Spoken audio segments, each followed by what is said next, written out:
अब नेक्स्ट हम बात करने वाले हैं एरर हैंडलिंग के बारे में डिटेल में। तो अभी तक हमने देखा कि जब भी कोई भी एरर आता है हमारे कोड के अंदर, चाहे वो सर्वर साइड एरर हो या चाहे वो क्लाइंट साइड से कोई एरर आ रहा हो, रिक्वेस्ट के अंदर कुछ इश्यूज आ रहे हो, तो हमेशा क्या होता है, हमेशा एक्सप्रेस का डिफॉल्ट एरर हैंडलर ट्रिगर होता है। जैसे वो एरर हैंडलर ट्रिगर होता है वो अपने हिसाब से एरर्स को हैंडल करता है। तो इस चैप्टर के अंदर हम सीखने वाले हैं कि कैसे हम खुद से अपने कस्टम एरर हैंडलर्स को डिफाइन कर सकते हैं। उसके लिए सबसे पहले हम बात करेंगे कि कैसे एक एरर हैंडलिंग मिडलवेयर को क्रिएट किया जाता है। जैसे अगर हम एक्सप्रेस के एरर हैंडलिंग मॉड्यूल पर जाएं, तो यहाँ पे ऑलरेडी हमने देख लिया कि एक्सप्रेस का डिफ़ॉल्ट एरर हैंडलर कैसे काम करता है।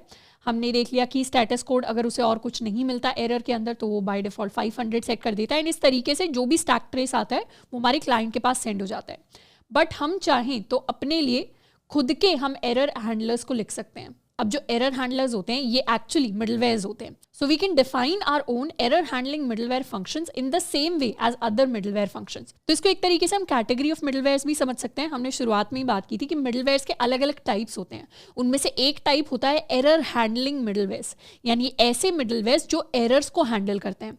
और इन मिडलवेयर्स के बारे में स्पेशल चीज़ ये होती है कि इनका जो सिग्नेचर होता है, यानी इनके अंदर जो हमारे आर्ग्यूमेंट्स पैरामीटर्स आ रहे होते हैं, उसमें 3 पैरामीटर नहीं होते, उसमें 4 पैरामीटर्स होते हैं, जिसमें से सबसे पहला पैरामीटर होता है फॉर आर एरर, यानी जो भी एरर जनरेट होगा ये हमारे एरर को सिग्निफाई करता है। तो एरर्स को हैंडल करने के लिए हम खुद का एरर हैंडलिंग मिडलवेयर लिख सकते हैं।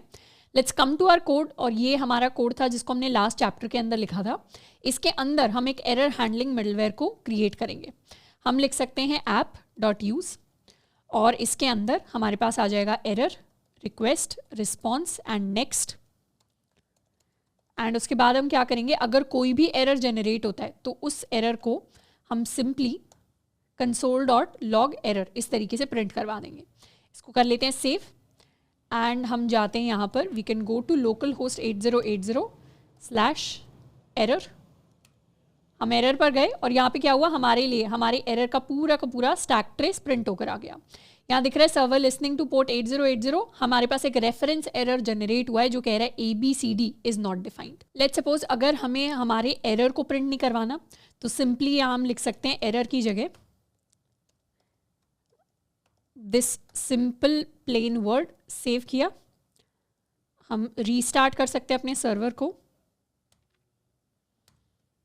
एंड जैसे ही यहाँ पर आकर हम रिफ्रेश करेंगे, जैसे रिक्वेस्ट दोबारा गई, इस बार हमारे लिए सिर्फ एरर प्रिंट हुआ। तो बेसिकली यहाँ ज़्यादा कुछ हैंडलिंग नहीं हो रही, पर हैंडलिंग इस तरीके से हो रही है कि जैसे ही एरर जनरेट हुआ हमारे कोड के अंदर, वैसे ही हम इस एरर हैंडलर के अंदर आ गए, और ये एरर हैंडलर क्या कर रहा है, ये हमारे लिए एरर को जनरेट कर रहा है। पर जैसे ही एरर जनरेट हो गई, क्या हो गया, हमारा पेज स्टक हो गया, यानी पेज में हम आगे बढ़ ही नहीं पा रहे, ना हमारे पास कुछ रिस्पॉन्स आ रहा है क्लाइंट साइड पे। सर्वर साइड पे ठीक है, हमने कुछ कंसोल करा दिया, पर अगर हम चाहते हैं कि एरर खत्म होने के बाद, यानी एरर हैंडलर जो भी काम करवाना चाहते हैं, ये हमारा कस्टम एरर हैंडलर है, ये जो भी काम करवा रहा है, उसके बाद अगर हम चाहते हैं नॉर्मल एग्जीक्यूशन जाए, तो उसके लिए हम यहाँ लिख सकते हैं अपने नेक्स्ट को। और जैसे ही हम नेक्स्ट को लिखेंगे, एक इंटरेस्टिंग चीज़ होगी। जैसे let's suppose we decide to go to ERR error, तो उसके लिए क्या आ रहा है, उसके लिए आ रहा है पेज नॉट फाउंड। इनफैक्ट अगर हम यहाँ पर जाएंगे और ये पेज नॉट फाउंड वाला जो मिडलवेयर है इसे हटा देंगे, रिफ्रेश करेंगे, तो इस बार आ रहा है कि नॉट गेट स्लैश एरर। ऐसा क्यों आ रहा है, इसके पीछे का रीज़न क्या है, उसको समझने से पहले एक चीज़ हमें नोट करनी है कि हमारे कोड के अंदर, यानी सर्वर साइड में app.js के अंदर हमने ऑलरेडी स्लैश एरर को डिफाइन कर रखा है। तो ऐसा नहीं है हमारा राउट एग्जिस्ट नहीं करता, पर फिर भी हमारे पास एरर आ रहा है, राउट एग्जिस्ट नहीं करता। ऐसा इसलिए हो रहा है क्योंकि जब भी एरर हैंडलर्स के अंदर, यानी जो हमारे एरर हैंडलिंग मिडलवेयर्स होते हैं, इन मिडलवेयर्स के अंदर जब भी हम नेक्स्ट को कॉल लगाते हैं, तो नेक्स्ट क्या देखेगा, next will search for the next non error handling middleware, यानी वो ऐसे मिडलवेयर को सर्च करेगा जो एरर को हैंडल नहीं करता। तो इसीलिए हमारे जो एरर हैंडलिंग मिडलवेयर्स होते हैं उसके अंदर जब नेक्स्ट को कॉल लगाई जाती है तो उस कॉल के अंदर हम अपने एरर को भी पास करते हैं। अब यहाँ पे हमने एरर को पास किया, इस बार रिफ्रेश करेंगे तो इस बार एरर हमारे पास प्रिंट होकर आएगा। यानी अगर हमें एक्सप्रेस के डिफॉल्ट हैंडलर को ट्रिगर करना होता है तो उसके लिए नेक्स्ट के अंदर हमें एरर को पास करना पड़ेगा। ये स्टेटमेंट लिखने का बेसिक मतलब ये है कि हमने अपनी तरफ से एरर को हैंडल कर लिया, अब आगे कौन सा मिडलवेयर है जो एरर को हैंडल कर सकता है, या तो हमारा वो कोई और कस्टम मिडलवेयर हो सकता है या फिर वो एक्सप्रेस का डिफॉल्ट हैंडलर हो सकता है। Let's suppose if we make another middleware, इस तरीके से अगर हम एक और एरर हैंडलिंग मिडलवेयर बना देंगे, ये है हमारा एरर 2 मिडलवेयर, एंड इसके बाद दोबारा से नेक्स्ट एरर को हम कॉल लगाएंगे। तो इस बार अगर इसे रिफ्रेश करें तो एक्सप्रेस क्या कर रहा है, एक्सप्रेस हमारे लिए ये एरर हमें console.log करवा के दिखा रहा है, बट उससे पहले हमारा एरर 1 वाला मिडलवेयर कॉल हुआ है, फिर नेक्स्ट एरर ने क्या किया, सेकंड एरर वाले मिडलवेयर को कॉल किया, एंड उसके बाद हमारे एक्सप्रेस का डिफॉल्ट हैंडलर कॉल हुआ। तो जब मिडलवेयर्स के अंदर हमारे पास नॉर्मल मिडलवेयर्स होते हैं तो उसके अंदर हम सिंपली नेक्स्ट लिखते हैं। जब भी सिंपली नेक्स्ट लिखा जाता है इसका मतलब है हम सिंपल नॉर्मल मिडलवेयर्स को, नॉन एरर हैंडलिंग मिडलवेयर्स को अगले को कॉल लगाना चाहते हैं। और जब हम लिखते हैं नेक्स्ट एरर तो इसका मतलब है हम एरर हैंडलिंग मिडलवेयर्स को कॉल लगाना चाहते हैं। तो ये एक सिग्निफिकेंस डिफरेंस है बिटवीन नॉर्मल मिडलवेयर्स एंड ऐसे मिडलवेयर्स जो एरर्स को हैंडल करते हैं। तो ये तो हो गया हमारा नॉर्मल पार्ट कि किस तरीके से हम एक एरर हैंडलिंग मिडलवेयर को डिफाइन कर सकते हैं। तो अगर हमें अपने एरर्स को खुद से हैंडल करना है तो उन्हें हैंडल करने के लिए हम इस तरीके से अपने मिडलवेयर्स को क्रिएट कर सकते हैं। नेक्स्ट हम बात करने वाले हैं इसी को करने का एक और बेटर तरीका, which is going to be an error class. अभी प्रॉब्लम क्या है, प्रॉब्लम हमारे लिए ये है कि अभी जो हमारा मैसेज जनरेट हो रहा है या जो एरर हमारे पास आ रहा है ये बहुत बड़ा एरर है और हम चाहते हैं थोड़े से बेटर फैशन में, थोड़े से क्लाइंट फ्रेंडली फैशन में हम अपने एरर्स को डिस्प्ले कराएं। तो हमारा ये एरर कैसा दिखाई देता है इसको चेंज करने के लिए हम अपनी एरर क्लास को यूज करते हैं। अब जब हमारे पास नॉर्मली एरर आ रहा है, अगर इसे इंस्पेक्ट करें and if we go to console के अंदर जनरली हमारे पास जो एरर आएगा that is going to be 500 internal server error. अगर फॉर सम रीजन क्रोम के अंदर आपको ये ऑप्शन नहीं दिखाई दे रहा तो ब्राउजर के अंदर you can click on this console settings option and इसके अंदर सिलेक्टेड कॉन्टेक्स्ट ओनली को एक बार टिक एंड अनटिक करके आपको देख लेना है। तो उसके बाद हमारे जो एरर्स आ रहे हैं बैकएंड से यानी सर्वर साइड से वो हमें यहाँ पे दिखाई देने लग जाएंगे। अब हमारे पास बाय डिफॉल्ट जनरली हमें पता है जब एक्सप्रेस डिफॉल्ट हैंडलर लेकर आएगा एंड में तो हमारे पास 500 वाला एरर जनरेट होगा। पर कई बार मोस्ट ऑफ द टाइम्स अगर हम खुद के कस्टम एरर हैंडलर्स को लिखते हैं, उन्हें जनरेट करते हैं, तो उसमें हम चाहते हैं कि अगर कस्टम एरर हमारा हो तो उस केस में हम उसका स्टेटस भी सेट करना चाहेंगे कि क्या स्टेटस कोड होना चाहिए उस एरर का, एंड साथ के साथ हम कुछ मैसेज भी सेट करना चाहेंगे। जैसे अभी मैसेज क्या है, मैसेज है reference error ABCD is not defined. साथ के साथ हमारे एरर का जो मैसेज है उसमें हमारे पास हमारा स्टैक ट्रेस भी आ रहा है।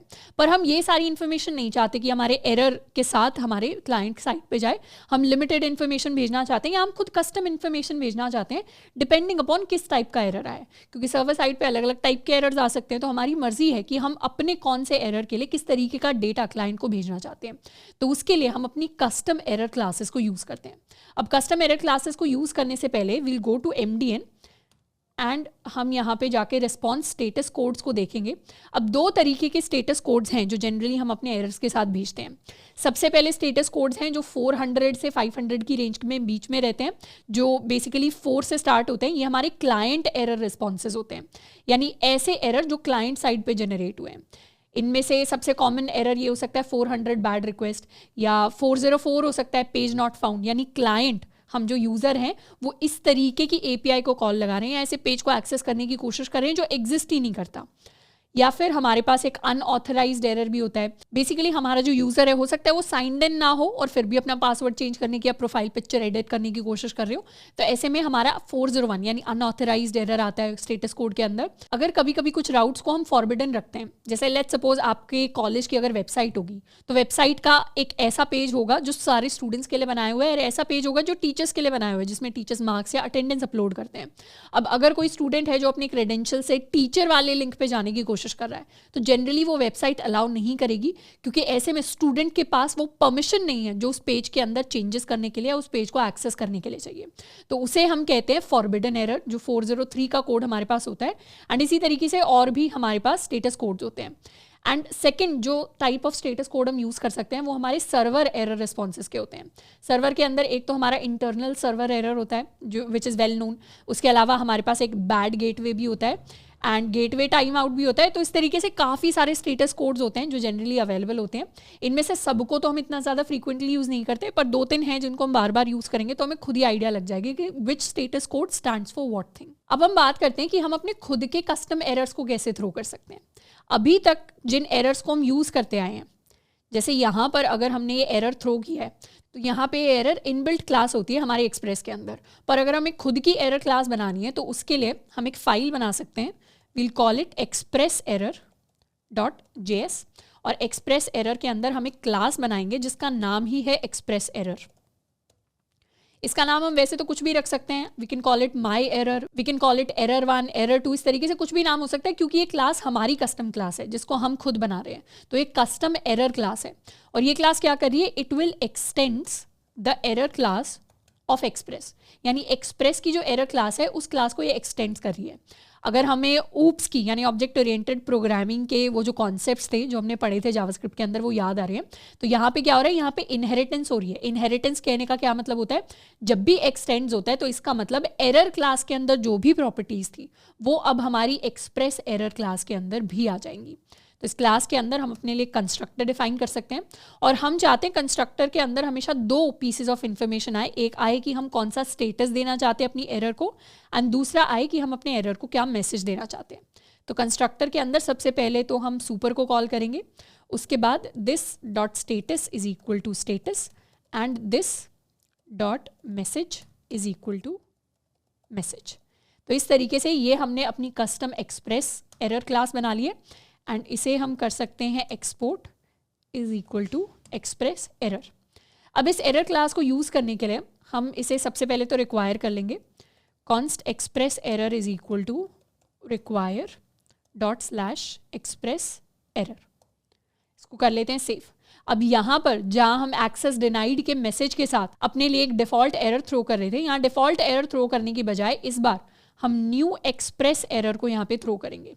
अब एक्सप्रेस एरर को थ्रो करने के लिए हमारे पास 2 पैरामीटर्स होने चाहिए, एक स्टेटस कोड, एक एक्सेस डिनाइड। तो स्टेटस कोड के अंदर we'll give it a status code of 401। 401 कह रहा है कि एक्सेस आपकी डिनाई होगी है क्योंकि आपने टोकन सही एंटर नहीं किया एपीआई के लिए। इसको कर लेते हैं सेव, एंड बेसिकली आ जाते हैं यहाँ पर, we'll call our slash API, and यहाँ एक क्वेरी स्ट्रिंग पास कर देंगे, token is equal to give access. जैसे ही ये हमने टोकन पास किया अभी सारी चीज़ें ठीक चल रही हैं, ये डेटा हो गया। पर अगर हम गलत टोकन पास कर देते हैं तो give token, I right not, तो क्या आ गया, इस बार एरर में आया है एक्सेस डिनाइड, यानी इस बार हमारे लिए जो एरर थ्रो हुआ है वो कस्टम एरर थ्रो हुआ है। एंड इनफैक्ट कंसोल में जाके अगर हम चेक करेंगे स्टेटस कोड इस बार है 401। 500 इंटरनल सर्वर एरर हमारे लिए स्टेटस कोड नहीं आया, 401 हमारे लिए स्टेटस कोड आया, और मैसेज भी हमारे पास एरर में वही आया जिसको हमने डिफाइन किया है। अब हमारी ये जो एक्सप्रेस एरर है इसके अंदर अभी तो हमने सिर्फ स्टेटस एंड मैसेज की बात की है, हम चाहें तो इसके अंदर एडिशनल अपने हेडर्स वगैरह को भी ऐड कर सकते हैं। तो काफ़ी सारी डिफरेंट चीज़ें हैं जो ऐड की जा सकती हैं।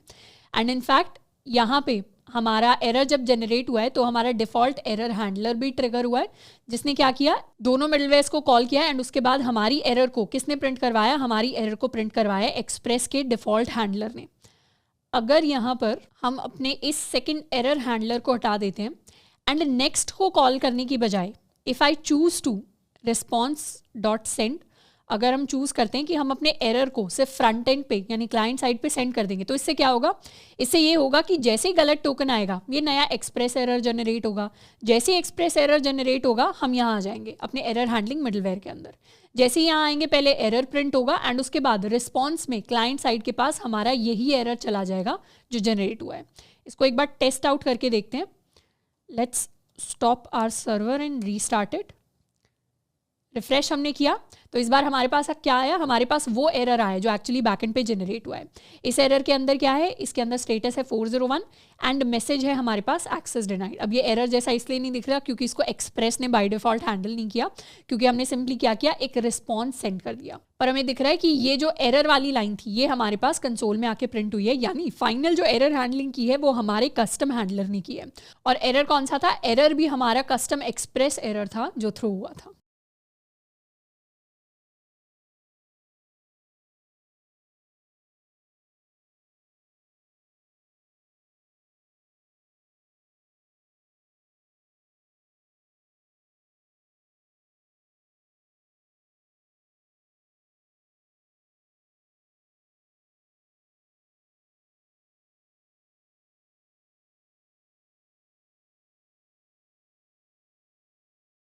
अब हम चाहें तो जैसे क्लाइंट साइड पे हमने अभी क्या किया है, पूरा का पूरा ऑब्जेक्ट भेज दिया, तो उससे क्लियर नहीं हो रहा कि ये एरर ही है क्या।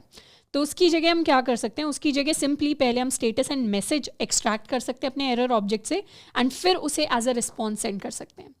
इसे सेंड करने के लिए विल गो टू app.js, और app.js के एक्सप्रेस हैंडलर के अंदर सबसे पहले तो हम दो चीज़ें एक्सट्रैक्ट करेंगे। सबसे पहले हम निकालेंगे अपना स्टेटस कोड, एंड उसके अलावा वील फाइंड आवर मैसेज। ये हमारे एरर ऑब्जेक्ट से डीकंस्ट्रक्ट करके हम निकाल रहे होंगे। फिर रिस्पॉन्स के अंदर हम सेंड करेंगे रिस्पॉन्स डॉट स्टेटस, जिसके अंदर हम अपने स्टेटस वेरिएबल को पास करेंगे, और एरर के अंदर हम भेजने वाले अपना मैसेज। इसको कर लेते हैं सेव, एंड इस बार एरर जनरेट करेंगे। रिफ्रेश किया तो इस बार एरर कैसे जनरेट हुआ, क्योंकि स्टेटस कोड 401 था, तो जैसे ही रिस्पॉन्स ऑब्जेक्ट के पास स्टेटस में 401 आया, अब रिस्पॉन्स ऑब्जेक्ट को पता चल गया कि मुझे एक एरर सेंड करना है। नॉर्मल 200 वाला ओके रिस्पॉन्स सेंड नहीं करना, एरर सेंड करना है, क्योंकि स्टेटस कोड 401 है। एरर सेंड कर दिया, पर एरर के अंदर मैसेज क्या होना चाहिए, एरर के अंदर वो मैसेज होना चाहिए जो हमारी एक्सप्रेस एरर के अंदर है। एक्सप्रेस एरर के अंदर क्या मैसेज है, एक्सेस डिनाइड। इसीलिए हमारी स्क्रीन पर प्रिंट होकर आया हमारे लिए एक्सेस डिनाइड। तो ये होती है कस्टम एरर हैंडलिंग। अभी तो हम ये बहुत छोटे लेवल पर कर रहे हैं, पर जनरली जब हम बड़े प्रोजेक्ट्स पे डेवलपमेंट करेंगे तो इससे भी और आगे जाकर हम कई सारी चीज़ें करने वाले हैं। अब यहाँ पर एक चीज़ नोट करनी है कि लेट्स सपोज ये तो एक्सेस टोकन वाला हो गया जिसमें हमने एक्सप्रेस एरर को थ्रो किया। जब भी हम अपने एक्सप्रेस एरर को थ्रो कर रहे हैं जिसे हमने डिफाइन किया है, तब तो चीज़ें ठीक चल रही हैं, यानी हमारी कस्टम एरर हैंडलिंग हो रही है, स्टेटस कोड भी वही आ रहा है जो हम चाह रहे हैं, एंड ये चीज़ भी वही आ रही है जो हम चाह रहे हैं। पर जैसे ही let's suppose if I try to access a page, if I try to access /error, और मैंने जैसे ही एंटर किया, यहाँ पर ये जो हमारा एरर आ रहा है, this is a range error, यानी यहाँ पर कह रहे इनवैलिड स्टेटस कोड अनडिफाइंड। तो बेसिकली ये एरर किस लिए जनरेट हुआ, ये एरर इसलिए जनरेट हुआ क्योंकि जो हमारी एरर ऑब्जेक्ट है उसके पास कोई वैलिड स्टेटस कोड नहीं है। अगर हम एक्सप्रेस की एरर हैंडलिंग डॉक्यूमेंटेशन पे जाएं, तो जो हमारा एक्सप्रेस का डिफ़ॉल्ट हैंडलर है वो कैसे काम करता है, वो ऐसे काम करता है कि हमारी एरर के अंदर वो एक स्टेटस नाम की प्रॉपर्टी को ढूंढता है जिसके अंदर कोई स्टेटस कोड होना चाहिए। अगर if this value is outside the 4x या 5x रेंज, यानी 400 समथिंग अगर हमारे एरर का कोड नहीं है या 500 समथिंग हमारे एरर का कोड नहीं है, तो बाय डिफ़ॉल्ट जो एरर हैंडलर है एक्सप्रेस का डिफ़ॉल्ट एरर हैंडलर, डिफ़ॉल्ट क्या करेगा, उसे 500 पे सेट कर देगा। इस तरीके से नॉर्मली वो काम करता है। बट यहाँ पर जब हम अपने कस्टम एरर हैंडलिंग मिडलवेयर्स डिफाइन कर रहे हैं, कस्टम एरर क्लास डिफाइन कर रहे हैं, जब इस कॉल बैक को हमने एग्जीक्यूट किया और यहाँ पे जो एरर जनरेट हुआ उसमें कोई एक्सप्रेस एरर तो थ्रो नहीं हुआ। तो एक्सप्रेस एरर जब नहीं थ्रो हुआ, तो जब हम इस लाइन पर आएंगे, तो इस लाइन के अंदर जब हम अपनी एरर ऑब्जेक्ट से स्टेटस निकालने की कोशिश कर रहे हैं, बेसिकली जब एरर थ्रो ही नहीं हुआ तो उसके अंदर कोई स्टेटस कोड नहीं है। इसीलिए स्टेटस कोड की वैल्यू इस लाइन के अंदर, लाइन नंबर 30 के अंदर अनडिफाइंड है। इनफैक्ट अगर हम अपना ये स्टैक ट्रेस देखें तो यहाँ पर भी app.js के अंदर लाइन नंबर 31 ने शुरुआत की है इस एरर की, और लाइन नंबर 31 पे बेसिकली रिस्पॉन्स के अंदर हम स्टेटस को सेट कर रहे हैं टू स्टेटस। पर जब स्टेटस को इस स्टेटस वेरिएबल की तरफ हम सेट कर रहे हैं, अभी ये स्टेटस वेरिएबल क्या है, अनडिफाइंड है, तो हम खुद से सेट करने की कोशिश कर रहे हैं the status of a response to something that is undefined. तो जनरली स्टेटस 200 होता है, 404 होता है, 500 होता है, बट अभी हम क्या भेज रहे हैं, अभी हम भेजने की कोशिश कर रहे हैं रिस्पॉन्स में अनडिफाइंड स्टेटस। तो ये जो एरर आया है ये उस अनडिफाइंड स्टेटस की वजह से आया है। आई अंडरस्टैंड कि अभी हम फर्स्ट टाइम एरर्स को इतना डिटेल में समझ रहे हैं, पर ये इंपॉर्टेंट है समझने के लिए कि हमारे कोड के अंदर क्या क्या गलतियां हो सकती हैं या अच्छे डेवलपमेंट प्रोसेस के लिए। तो अभी थोड़ा सा हो सकता है कंफ्यूजिंग लगे या समझने में थोड़ा सा एक्स्ट्रा टाइम लगे, बट वो टाइम हमें लगाना है because error handling is an important part of back and development. तो यहाँ पे ये basically invalid status code undefined इसीलिए जनरेट हो रहा है क्योंकि इस लाइन के अंदर जब स्टेटस निकाला गया एरर ऑब्जेक्ट से तो कोई स्टेटस नहीं था, अनडिफाइंड था, और उसी अनडिफाइंड को हम यहाँ सेट करने की कोशिश कर रहे हैं।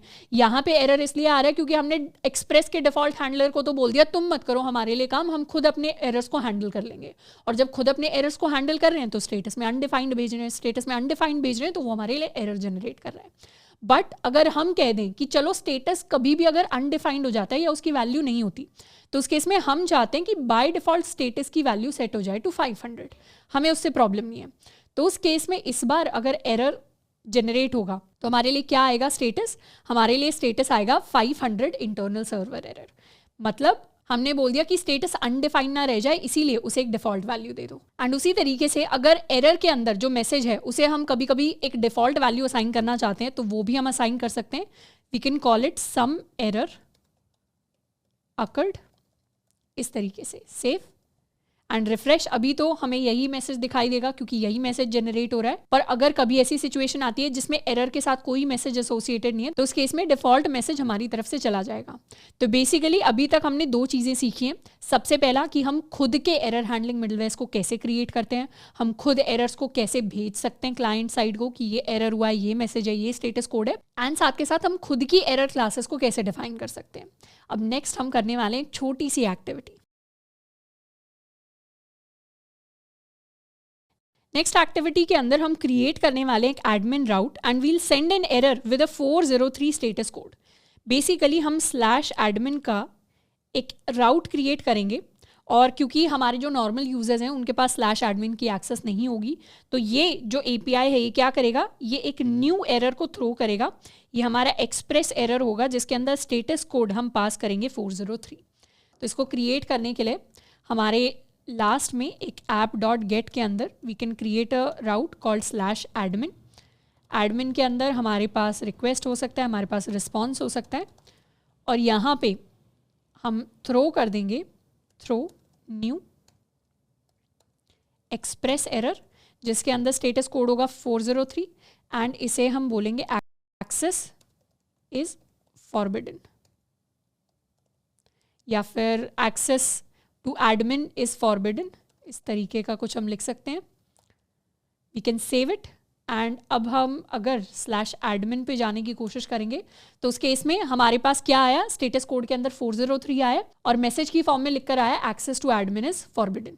तो बेसिकली हमने अपने एरर्स को, किस तरीके के एरर को कौन से स्टेटस कोड कौन से मैसेज के साथ भेजना है वो हमने अब खुद के लिए डिसाइड कर लिया है, खुद के लिए क्रिएट कर लिया है। ये तो एक बहुत बेसिक सा एग्जाम्पल है कि फॉरबिडन एरर अगर हमें जनरेट करना है तो कैसे जनरेट करेंगे। बाकी बाद में जाकर जब हम अपने मेजर प्रोजेक्ट के अंदर एरर्स को हैंडल करने की बात करेंगे तो वहाँ पर कई बार हो सकता है ऐसा यूजर हमारे किसी ऐसी लिस्टिंग को डिलीट करने की कोशिश कर रहा हो जो उन्होंने क्रिएट ही नहीं की, या फिर अगर लेट्स सपोज मैं आपको अपने लिंक्डइन अकाउंट का लिंक दूं तो आप उस लिंक्डइन अकाउंट के लिंक पर जाकर उसे एडिट कर पाएं, तो वो चीज़ पॉसिबल नहीं हो पाएगी। तो इसीलिए मिडलवेयर्स एंड कस्टम एरर हैंडलिंग जैसी चीज़ें एग्जिस्ट करती हैं ताकि हम अपनी मर्जी से जो भी एरर्स जनरेट होते हैं उनको खुद से हैंडल कर सकें। अब अभी तक हमने बात की कि नॉर्मल राउट्स के अंदर एरर्स को हमें कैसे हैंडल करना है। नेक्स्ट हम बात करने वाले हैं कि एसिंक्रोनस एरर्स को हम कैसे हैंडल कर सकते हैं। उसके लिए हमने अपना पुराने वाला एक लेक्चर का कोड खोला हुआ है। ये हमारा वो वाला कोड है जिसके अंदर हमने अपने व्हाट्सएप नाम के डेटाबेस को बनाया था। हमने चैट्स के बारे में बात की थी बेसिकली जब हमने सीखा था कि MongoDB को हम एक्सप्रेस के साथ कैसे यूज़ कर सकते हैं। तो डेटाबेस में हमने व्हाट्सएप की जगह एक और नया डेटाबेस है फेक व्हाट्सएप के नाम से जिसको हम क्रिएट करेंगे, और init.js यानी इनिशियलाइज डेटाबेस के अंदर भी हम क्या करेंगे, फेक व्हाट्सएप को यूज़ कर रहे होंगे।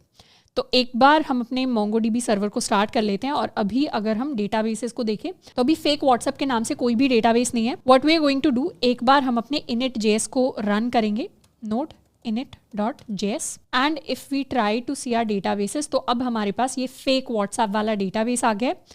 हम इसे यूज़ करने वाले हैं एंड इसे कर लेते हैं क्लियर db.chats.find। तो इस तरीके से सारी की सारी चैट्स हमारे डेटाबेस के अंदर ऐड हो गई हैं। इससे कर लेते हैं stop and clear. And also इस डेटाबेस के लिए जो हमारी index.js फाइल है इसके अंदर हमने एक नया राउट ऐड किया है विच इज़ अ शो राउट, जिसके अंदर बेसिकली हम /chat/id के ऊपर रिक्वेस्ट ले रहे होंगे, एसिंक्रोनस रिक्वेस्ट होगी। हमारे पास जो भी आईडी भेजी गई है उसके हिसाब से हम चैट को एक्सट्रैक्ट करेंगे from the database using find by ID, and फिर हम रिस्पॉन्स में रेंडर करने वाले हैं। हम चाहें तो show.ejs नाम का एक अलग पेज भी बना सकते हैं, ऑल्दो अभी टाइम सेव करने के लिए हमने उसको नहीं बनाया। आप चाहो तो show.ejs भी बना सकते हो। हम edit.ejs को रेंडर कराएंगे और उसके अंदर हम अपनी चैट को पास करने वाले हैं। तो ये हमने एरर हैंडलिंग की क्लास के लिए एक नया राउट यहाँ पे ऑलरेडी क्रिएट किया है। अब एसिंक्रोनस एरर्स को हैंडल करने के लिए हमारे पास थोड़े से अलग स्टेप्स होते हैं as compare to normal errors. अब जब भी हमारे पास एसिंक्रोनस एरर्स आते हैं, एसिंक्रोनस एरर्स कैसे आ सकते हैं, हम अभी मोंगोडीबी के साथ काम कर रहे हैं तो हो सकता है मोंगोडीबी या मोंगूज कुछ एरर थ्रो कर दे, या फिर इसी तरीके से हो सकता है किसी और एसिंक फंक्शन के अंदर कोई एरर जनरेट हो जाए। इन जो एरर्स को हैंडल करने का प्रोसेस होता है वो नॉर्मल एरर्स के कंपैरिजन में थोड़ा सा अलग होता है। क्यों अलग होता है उसको समझने के लिए सबसे पहले तो हम अपने नॉर्मल प्रोसेस को करते हैं। नॉर्मल प्रोसेस अभी तक हमने एरर हैंडलिंग का क्या सीखा है कि सबसे पहले हम एक अपना फाइल बनाएंगे एक्सप्रेस एरर .js। इसके अंदर हम एक क्लास क्रिएट करने वाले हैं, will call it express error x tends error. हम अपने कंस्ट्रक्टर को लिखेंगे, कंस्ट्रक्टर के अंदर हमारे पास एक स्टेटस आएगा एंड हमारे पास हमारा मैसेज आएगा। सबसे पहले सुपर कंस्ट्रक्टर को कॉल करेंगे, then this dot status is equal to this dot message is equal to status and this dot message is equal to message, and इसे यहाँ से कर देंगे export is equal to express error. इसको कर लेते हैं सेव। index.js के अंदर जाके एक बार इसे रिक्वायर कर लेते हैं, const express error is equal to require dot slash express error. अब हमारे पास एक्सप्रेस एरर आ चुका है, इसको हम यूज़ कर सकते हैं। अब यूज़ करने से पहले एक बार अपने लिए एक एरर हैंडलिंग मिडलवेयर डिफाइन करते हैं, ऐप डॉट यूज़, जिसके अंदर हमारे पास एरर आ रहा होगा, we'll get the request, we'll get the response and next. यहाँ पर हम लिख देंगे let status is equal to default value में 500 और मैसेज का एक डिफ़ॉल्ट डिफाइन कर देंगे some error occurred is equal to error, and response में सेंड कर देंगे हम अपना status along with the message. Message and यहाँ पर आ जाएगा हमारा स्टेटस एंड इसे हम कर देंगे सेंड। तो इतने वाला ये हमारा क्या हो गया, ये हमारा एरर हैंडलिंग मिडलवेयर हो गया। यहाँ पे हमने अपना एरर डिफाइन कर लिया एंड अब इस एरर को एक बार थ्रो करके देखते हैं।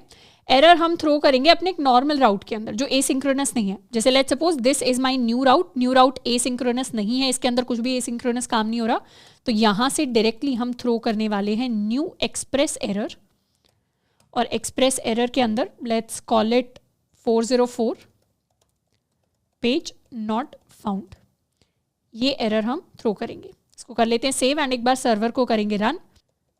नोडमॉन index.js एंटर किया एंड यहाँ पर ये हमारा रूट राउट है जो वर्क कर रहा है। यहाँ से हम रिक्वेस्ट भेजेंगे /chats/new को। जैसे हम /chat/new को रिक्वेस्ट भेजेंगे, एंटर करेंगे, हमें एक एरर मिला, error is 404 and page not found. तो बेसिकली जो फंक्शनैलिटी हमने अभी तक सीखी है वो वर्क कर रही है। पर ये सेम चीज़ अगर हम एक एसिंक्रोनस फंक्शन के अंदर करें तो इसके लिए हम अपने शो राउट को यूज़ करेंगे। तो /chat/id पर हम रिक्वेस्ट भेज सकते हैं। रिक्वेस्ट भेजने के लिए एसिंक्रोनस एरर कहने का मतलब है कि हम एक गलत आईडी से रिक्वेस्ट भेज दें, तो जब हम चैट को सर्च करने की कोशिश करेंगे तो हमें चैट मिलेगी नहीं। अगर चैट नहीं मिलती, if chat is not found, तो उस केस में हम एक नया एरर थ्रो करने वाले हैं। नए एरर को थ्रो करके क्या करेंगे, इस एरर में लिख देंगे 404, पेज नॉट फाउंड की जगह हम लिख देंगे chat not found. And also हमारा जो व्यूज़ के अंदर index.ejs है, इसके अंदर हमने एक और एक्स्ट्रा फॉर्म के अंदर बटन क्रिएट किया है which is the show button, और जैसे ही शो के ऊपर क्लिक किया जाएगा हम रीडायरेक्ट कर जाएंगे /chat/chat-id के ऊपर। तो बेसिकली वो जो हमारा राउट है उसे एक्सेस करने के लिए एक बटन हमने ऑलरेडी क्रिएट कर दिया है। तो वापस से आ जाते हैं अपने इंडेक्स पर, इंडेक्स यानी /chats पर एक बार आते हैं। तो ये सारी की सारी चैट्स हैं जो हमारे पास दिखाई देकर आ रही हैं। इसमें अगर हम फर्स्ट चैट के ऊपर जाएं विच इज़ द शो राउट, तो ये नॉर्मल शो राउट है जब हमने सही आईडी भेजी है और वो हमारे लिए वर्क कर गई। अब यहाँ पर आईडी की जगह ये जो B5 है इसे हम रिप्लेस कर देते हैं C6 से। तो हमने 2 कैरेक्टर्स को चेंज कर दिया, तो ऑब्वियसली एक गलत आईडी बन गई होगी। एंटर करेंगे जैसे ही, तो यहाँ पे क्या हुआ, हमारा सर्वर क्रैश कर गया। यानी इसने नॉर्मली एरर को थ्रो नहीं किया, यहाँ इस तरीके से हमने एरर को तो लिखा कि थ्रो न्यू एक्सप्रेस एरर, तो एक्सप्रेस एरर थ्रो करके यहाँ पे हमारे लिए कुछ कुछ चीज़ें कंसोल पे प्रिंट आउट होकर आ गई हैं, प्रोसेस टिक्स एंड रिजेक्शंस, इस तरीके से कुछ कुछ लिखा हुआ है। बट बेसिकली हमारी नोडमोन की जो ऐप है वो क्रैश हो गई। तो जो हमने एक्सप्रेस एरर यहाँ से थ्रो किया था नॉर्मल फंक्शन से, वो तो यहाँ पर आकर हैंडल हो गया हमारे एरर हैंडलिंग मिडलवेयर में, पर जो एरर हमने अपने एसिंक्रोनस फंक्शन के अंदर थ्रो करने की कोशिश की, यानी जो एसिंक्रोनसली थ्रो हुआ है, वो हैंडल नहीं हो पाया। इसके हैंडल ना हो पाने का रीजन ये है कि जब भी एसिंक्रोनसली कोई भी एरर थ्रो होता है तो उस केस में एक्सप्रेस बाय डिफॉल्ट नेक्स्ट को कॉल नहीं लगाता। अगर नेक्स्ट को कॉल नहीं लगाई तो मतलब हमारे जो एरर हैंडलिंग होगी वो प्रॉपरली नहीं हो पाएगी। तो इसीलिए एसिंक्रोनस फंक्शंस के अंदर हमें एक्सप्लिसिटली अपने नेक्स्ट को कॉल लगानी पड़ती है। तो यहाँ पर हम जब थ्रो करेंगे न्यू एरर, तो हम थ्रो नहीं करेंगे न्यू एरर को, हम क्या करेंगे, हम नेक्स्ट को कॉल लगाएंगे और नेक्स्ट के अंदर हम अपना जो नया एक्सप्रेस एरर है उसको पास करेंगे। इसे कर लेते हैं सेव एंड दोबारा से हमारा सर्वर स्टार्ट हो गया एंड इस बार अगर करेंगे रिफ्रेश किया तो इस बार हमारे पास हमारा एरर आ गया एंड 404 आया, मतलब मैसेज भी वही है chat not found and status code भी वही है जो हमने यहाँ पर सेट किया था which is equal to 404। We can also set it to 500 if we wish. Refresh किया, चैट नॉट फाउंड, 500 हमारे पास इंटरनल सर्वर एरर आ गया।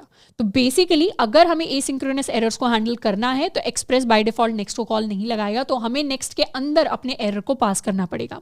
यहाँ पे एक और चीज़ जो आप में से कई सारे स्टूडेंट्स को शायद कोड करते टाइम इशू आ सकता है, कई बार अगर हमें एरर जनरेट करना है, जैसे फॉर एग्जाम्पल यहाँ पर ये जो राउट है ये तो बिल्कुल सही राउट है, क्यों, क्योंकि इसके अंदर ये जो आईडी है ये वैलिड आईडी है, पर इसके अंदर मैंने क्या किया, मैंने सिर्फ B5 को C6 से रिप्लेस कर दिया, यानी इस आईडी के अंदर मैंने C6 लिख दिया। बट अगर C6 की जगह मैं हेलो और अपेंड कर दूं या 1 2 3 और अपेंड कर दूं आगे, तो जनरली हम ये सोचेंगे कि हमारी जो आईडी यहाँ पे हमने भेजी है, मतलब ये वाली आईडी, वो भी सेम एरर जनरेट करेगी, क्योंकि इस आईडी का डेटाबेस के अंदर कोई चैट नहीं है, तो फिर हमारे पास वही एरर आएगा चैट नॉट फाउंड। पर जैसे ही हम एंटर करेंगे we'll get a different error. Different error क्यों आया, मतलब इस तरीके से हमारी ऐप दोबारा क्रैश हो गई। अब ये जो एरर आ रहा है ये बेसिकली मोंगूज का एरर है। तो ये जो एरर है ये इसलिए जनरेट हुआ है क्योंकि जो हमने आईडी सेंड की है, मतलब क्लाइंट साइड से ये जो आईडी सेंड हुई है, ये आईडी हमारी गलत लेंथ की हमने सेंड कर ली है, तो इसके बेसिस पर कुछ सर्च किया ही नहीं जा सकता। तो इसीलिए अगर हम ऐसी आईडी भेजना चाहते हैं जिसके बेसिस पर हमारे पास अनडिफाइंड आए चैट के अंदर, तो उसके लिए हमें लेंथ वही सेंड करनी पड़ेगी अपनी आईडी की। तो इसीलिए अगर आप 2 कैरेक्टर्स को रिप्लेस कर रहे हैं तो उसकी जगह 2 नए कैरेक्टर्स हमारे पास होने चाहिए। एंड साथ के साथ एक और चीज़, लेट्स सपोज अगर हम ये वाला पार्ट कंप्लीटली कमेंट आउट कर देते हैं, इसे कर लेते हैं सेव, अपनी ऐप हमने स्टार्ट कर दी, तो बेसिकली यहाँ हम क्या एक्सपेक्ट करेंगे कि आईडी हम भेजेंगे और उसके बेसिस पर हमारे पास चैट आएगी, और अगर यहाँ से चैट नहीं आई तो कोई रैंडम एरर हमारे पास आ जाएगा।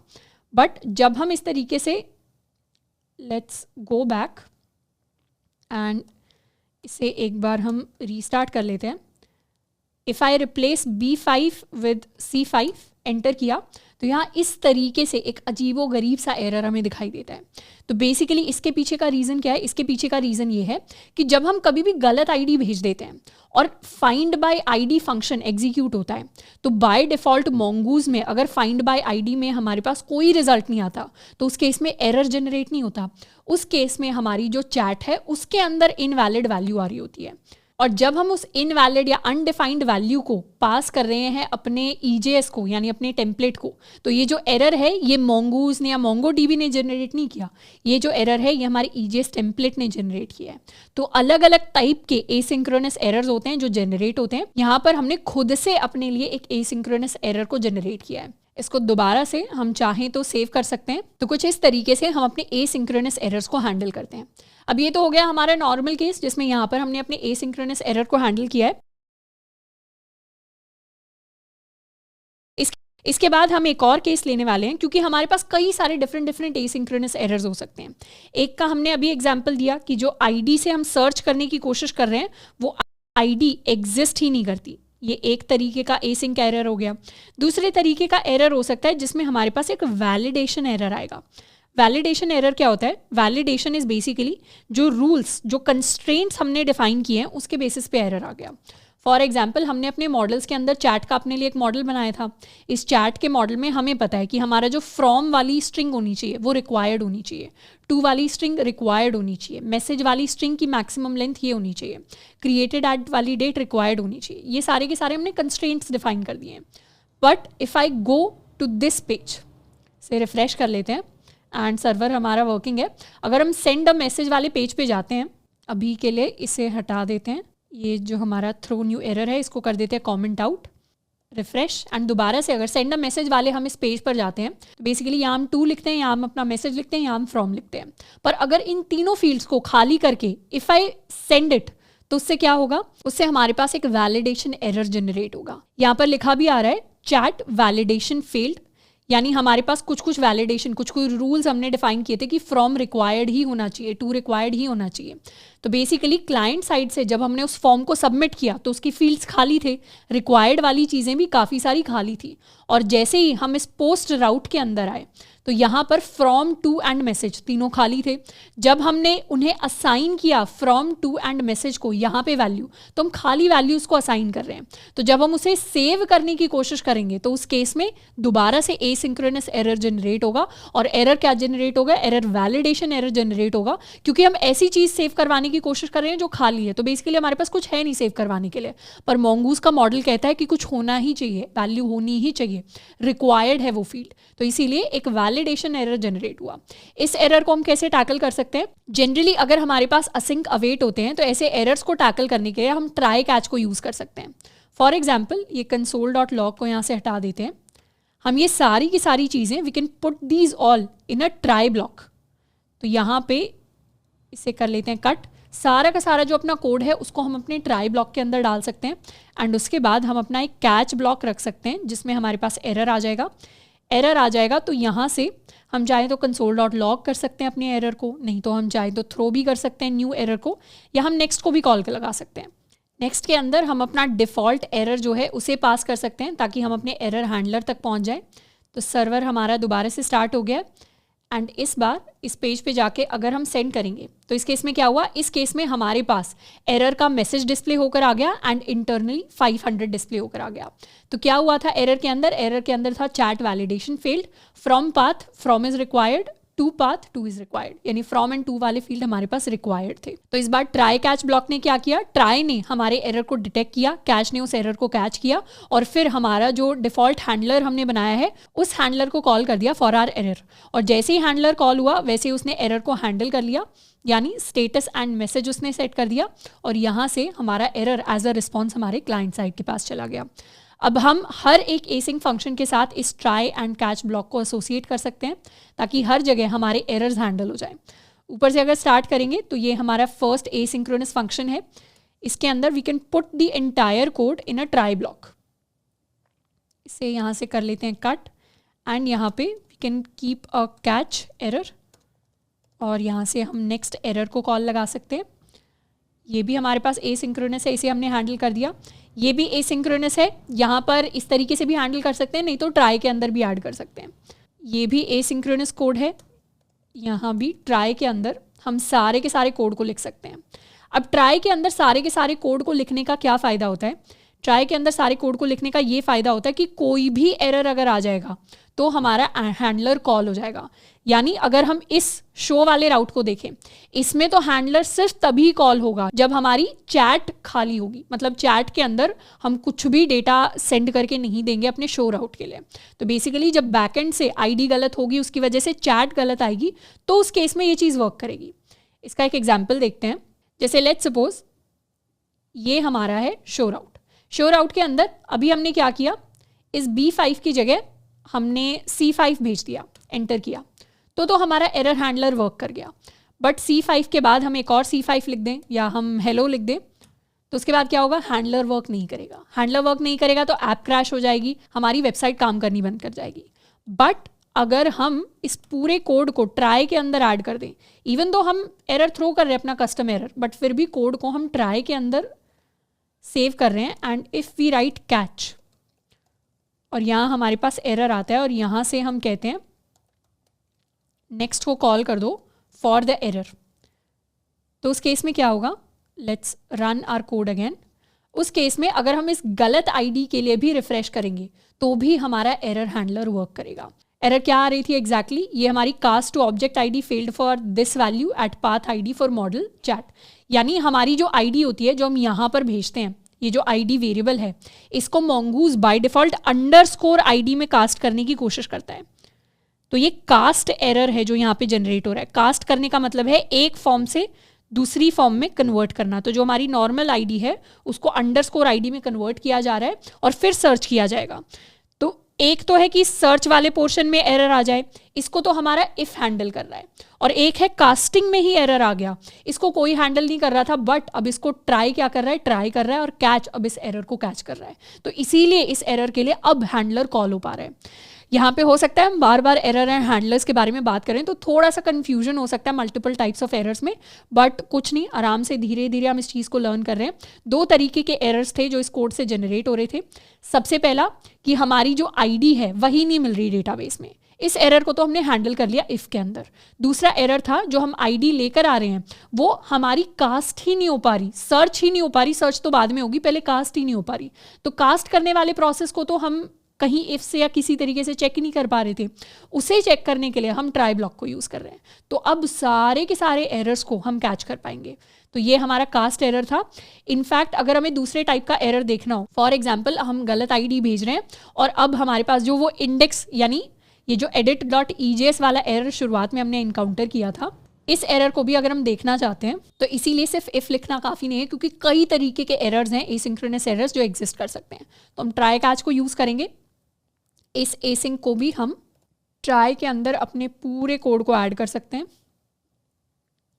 और यहाँ से हम कैच कर लेंगे अपने एरर को एंड फाइनली हम नेक्स्ट को कॉल कर देंगे for our error. Destroyer out के लिए भी we can call try and catch. तो ये जो पूरा कोड है ये ट्राई के अंदर हम ऐड कर देंगे।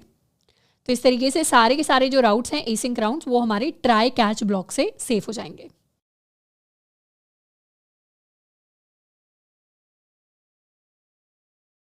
अब नेक्स्ट हम बात करने वाले हैं रैप एसिंक के बारे में।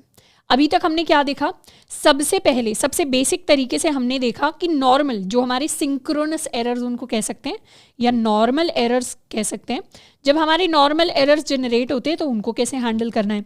उसके बाद हमने बात की कि एसिंक्रोनस एरर्स के अंदर कैसे स्पेसिफिक एरर्स को हम हैंडल कर सकते हैं। कैसे हैंडल कर सकते हैं, जब हम अपना खुद का कस्टम एक्सप्रेस एरर थ्रो कर देंगे। जब भी कोई स्पेसिफिक हमें लग रहा होगा हाँ यहाँ एरर आ सकता है तो उसको एरर को हमने थ्रो कर दिया। उसके बाद हमने बात की कि मल्टीपल तरीके के अगर एसिंक्रोनस एरर्स हैं तो उनको हम ट्राई कैच ब्लॉक की मदद से हैंडल कर सकते हैं।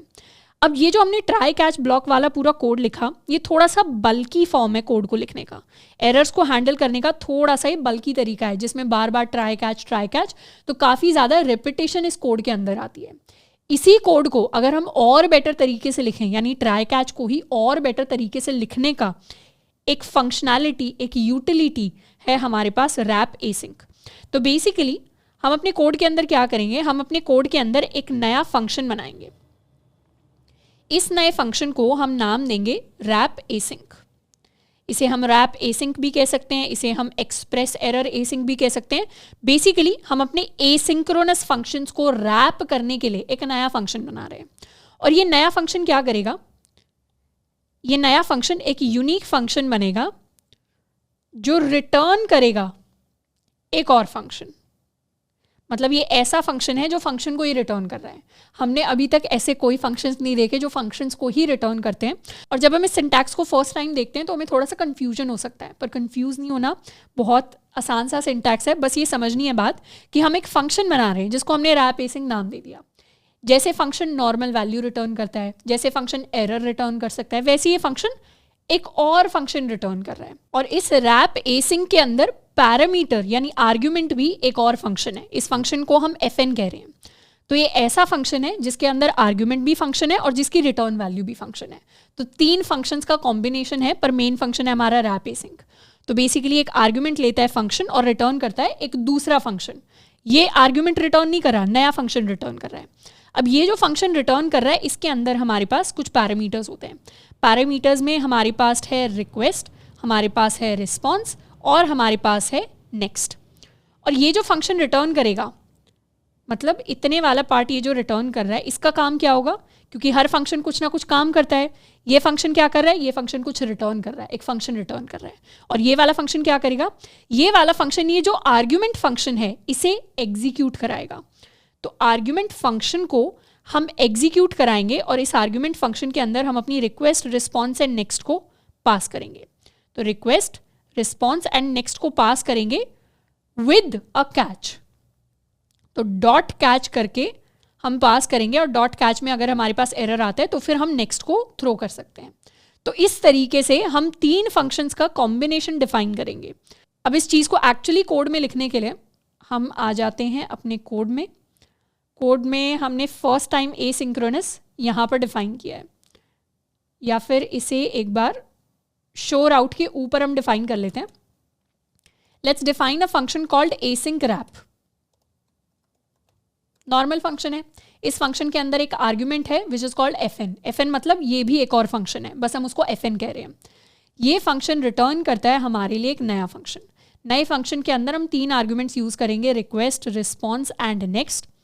और इस अंदर वाले फंक्शन का क्या काम होगा जो रिटर्न हो रहा है, इसका काम होगा टू एग्जीक्यूट फंक्शन, इस फंक्शन को एग्जीक्यूट करना। और इसके अंदर हमारे पास रिक्वेस्ट, रिस्पॉन्स और नेक्स्ट जा रहे होंगे और साथ में एक कैच ब्लॉक होगा जिसमें अगर हमारे पास कोई एरर आ जाता है तो फिर हम नेक्स्ट को कॉल कर देंगे फॉर द एरर। इसको कर लेते हैं सेव। तो बेसिकली हम इस फंक्शन को डिफाइन कर रहे हैं। इनफैक्ट इसको एक बार कंसोल विंडो के अंदर आते हैं एंड लिख कर देखते हैं।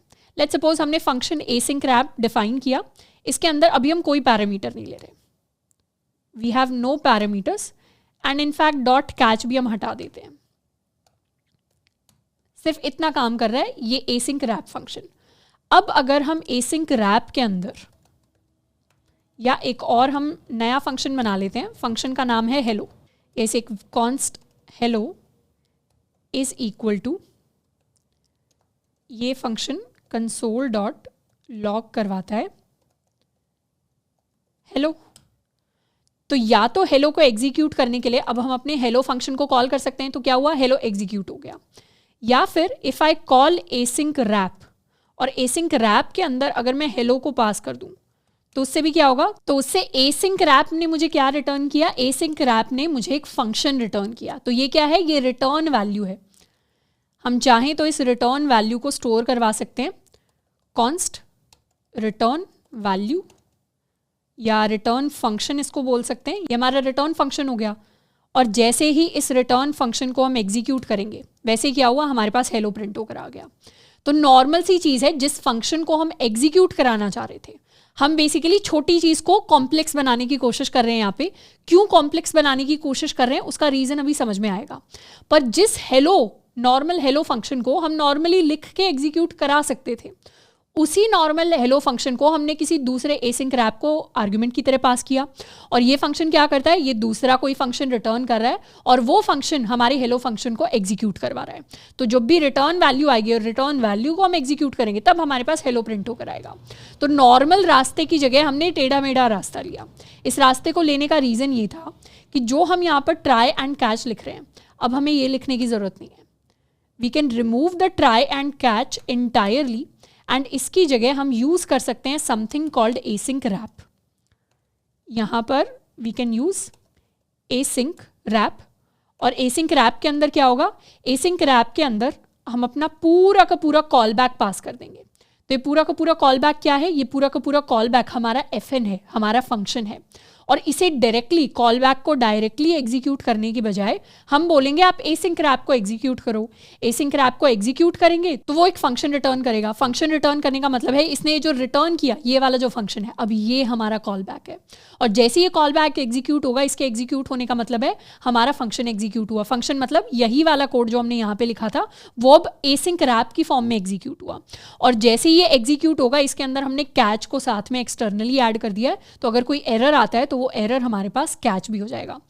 इसको सेव करके हम टेस्ट भी कर सकते हैं कि normally if we refresh, we go to shore out, shore out में B5 की जगह if I right C5 enter किया तो क्या हुआ, मेरा एरर हैंडलर ट्रिगर हो गया और चैट नॉट फाउंड मेरे पास प्रिंट होकर आ गया। ऐप हमारी, सर्वर हमारा क्रैश नहीं किया। और जैसे ये एसिंक रैप हमने यहाँ पर बनाया है, शो राउट के लिए बनाया है, इसी एसिंक रैप को we can use it for all asynchronous functions. यहीं पे हम इस ट्राई की जगह हम अपने ट्राई कैच को अब हटा सकते हैं, हमें एक्स्ट्रा कोड लिखने की जरूरत नहीं है। एंड सिंपली यहाँ पर हम रख सकते हैं अपने फंक्शन को। ये हमारे पास एसिंक्रोनस हो गया। इस एसिंक्रोनस के अंदर भी हम एसिंक रैप को यूज़ कर सकते हैं। हम अपने ट्राई एंड कैच को हटा देंगे यहाँ से। इसके अंदर भी हम अपने रैप एसिंक को यूज़ कर सकते हैं। तो जनरली हमारे जो एसिंक्रोनस एरर्स आएंगे उनके लिए हम एक एसिंक रैप डिफाइन करेंगे और एसिंक रैप के अंदर अपना पूरा का पूरा कॉल बैक जो है उसको पास करेंगे। तो नॉर्मली कॉल बैक के अंदर हमें ट्राई कैच यूज़ करने की ज़रूरत नहीं है। हम क्या करेंगे, हम एक स्टेप आगे बढ़ के अपने एसिंक रैप को यूज़ करेंगे to wrap the callback. तो यहाँ पे आई नो ऐसा हमें लग रहा होगा कि हम एक उल्टा तरीका ले रहे हैं, यानी एक सिंपल सी चीज़ थी जिसको सिंपल तरीके से लिखा जा रहा था और उसको हम कॉम्प्लेक्स तरीके से लिखने की कोशिश कर रहे हैं। पर जनरली यही प्रोग्रामिंग का हमारा डिज़ाइन होता है जब भी हम एसिंक्रोनस एरर्स को हैंडल करते हैं। जनरली अगर आप कोई भी प्रोफेशनल कोड जाकर देखेंगे तो उसके अंदर एसिंक्रोनस एरर्स को हैंडल करने के लिए इसी तरीके से अलग से एक एसिंक रैप फंक्शन डिफाइन किया जाता है जिसके अंदर हम अपना पूरा का पूरा कॉल बैक पास करते हैं। अब नेक्स्ट हम बात करने वाले हैं मोंगूज के डिफरेंट एरर्स के बारे में। अभी तो हमने बात की कि एक्सप्रेस के अंदर अगर कोई एरर थ्रो होता है, हमारे पास वैलिडेशन एरर आ सकता है, हमारे पास कोई दूसरा एरर आ सकता है, तो उन सब एरर्स को, एसिंक्रोनस एरर्स को कैसे हैंडल करना है। पर मोंगूज से भी जो एरर्स आते हैं वो भी डिफरेंट टाइप्स ऑफ एरर्स हो सकते हैं। जैसे एक जो वैलिडेशन एरर आता है, ये भी हमारे मोंगूज का एरर होता है। अभी जो हमने कास्ट एरर देखा, ये भी हमारे मोंगूज का एरर हो सकता है। तो अभी तो सारे के सारे एरर्स को हैंडल करने के लिए हमने कॉमन एरर हैंडलिंग मिडलवेयर को डिफाइन किया है। पर हर एरर के अंदर उसका नेम छुपा होता है। हर एरर के साथ एरर का नेम होता है जो बताता है हमें कि वो किस तरीके का एरर है। एरर का नेम प्रिंट करवाने के लिए we can create another error handling middleware. इसको हम कह सकते हैं app.use। इसके अंदर हमारे पास एरर आएगी, हमारे पास रिक्वेस्ट आएगा, रिस्पॉन्स आएगा, हमारे पास नेक्स्ट आएगा। और इस मिडलवेयर का सिंपली काम ये होगा कि इसको एरर का नेम प्रिंट करवाना है। तो यहाँ पे console.log में हम प्रिंट करवाने वाले हैं अपनी एरर का नेम एंड फिर हम कॉल कर देंगे अपने नेक्स्ट को विद द एरर इटसेल्फ। तो पहले ये एरर हैंडलर कॉल होगा, फिर ये कॉल होगा।